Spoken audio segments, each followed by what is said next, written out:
নমস্কার, কেমন আছেন সবাই? আশা করি আপনারা সবাই খুব ভালো আছেন। আমরাও ভালো আছি।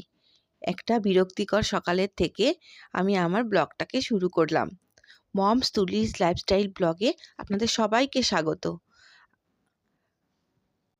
সকালবেলায় ছোট ছেলে বমি করেছে এমনভাবে বিছনা সব জায়গায় ভরিয়ে দিয়েছে। এদিকে কাল রাত্রে বড় ছেলে হাগু করে দিয়েছিল, সেইটা বাথরুমে এখনও পড়েছিল। তো কি বলবো আমি, একটা বিরক্তিকর সকাল। কোন দিকে যাব, কি করব আমি কিছুতেই কিছু বুঝে উঠতে পারছিলাম না। এদিকে রুমটার মধ্যেও যে কি অবস্থা করে রেখেছে, পেন্সিল কেটে সারা জায়গাতে গুঁড়ো গুঁড়ো ছড়িয়ে মরিয়ে কি করে রেখেছে। তো আমি এভাবে এগুলো পরিষ্কার পরিচ্ছন্ন করি, কাজ করি। তো আপনারা প্লিজ আমার সঙ্গে থাকুন।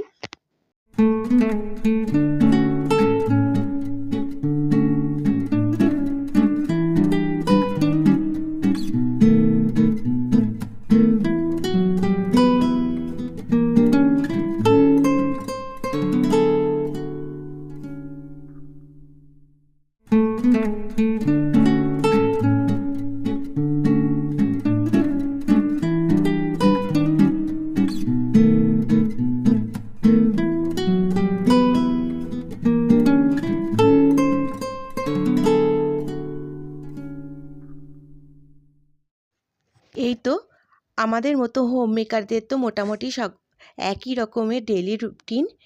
তো একই রকম আমরা কাজ করি। এতক্ষণ যারা আমার সঙ্গে ছিলেন তাদের আমার অসংখ্য ধন্যবাদ। প্লিজ একটা লাইক করবেন আর আমার চ্যানেলটাকে সাবস্ক্রাইব করে আমার পাশে থাকবেন। এদিকে আমি স্নান টান করে নিয়েছি, অনেক কাজ করে আমি হাঁপিয়ে গেছিলাম। আজকে আমি একবারে সব কাজ করে নিয়েছি। তো আমি কাজ করতে করতে একদম হাঁপিয়েই গেছিলাম। এখানে আমি চা বানিয়ে নিয়েছি আমার জন্য আর বড় ছেলের জন্যে। এদিকে ওদের আমি ব্রেকফাস্টও দিয়ে দিয়েছি। ওদের একটু ব্রেকফাস্ট দিতে দেরি হয়ে গেল আজকে।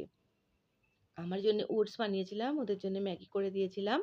আর পাশের বাড়ির পড়োশির বাচ্চার বার্থডে ছিল, ওখান থেকে অনেক কিছু দিয়েছিল, কেক, আরও মিষ্টি, নমকিন অনেক কিছু দিয়েছিল। তো সব কিছু দিয়েছি ওদের। ওরা ব্রেকফাস্ট করতে বসেছে। এদিকে চা খেয়ে নিয়ে আমি রান্না বসাবো। খুব খিদেও পেয়ে গেছিলো আমার। আমি রান্না বসিয়ে দিয়েছি। পালং শাকের তরকারি করব মুগের ডাল দিয়ে, আর ফুলকপির দিয়ে মটরশুঁটি দিয়ে ঝোল করব। আজকে শনিবার, আমরা তো ননভেজ খাই না, তো এই জন্যে এই অল্পের মধ্যে দিয়ে আজকে চালিয়ে দেবো।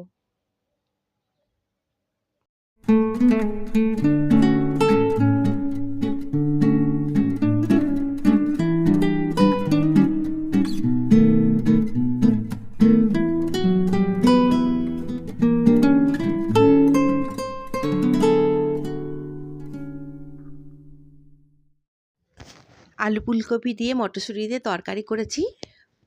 ছোট ছেলের জন্য একটু বাটিতে করে তুলে রেখেছিলাম। আর ওই খাওয়া দাওয়া করে আমরা আর রেস্ট করিনি, তৈরি হয়ে নিয়েছি।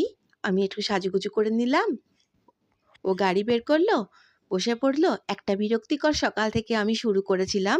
হঠাৎ করেই আমাদের প্রোগ্রাম হলো যে চলো একটু বাইরে থেকে বেরিয়ে আসি, যেহেতু আজ বেদের টিউশন ছিল না।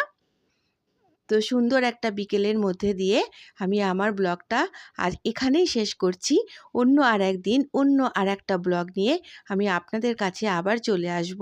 ততক্ষণের জন্যে আপনারা সবাই খুব ভালো থাকবেন, সুস্থ থাকবেন। নমস্কার।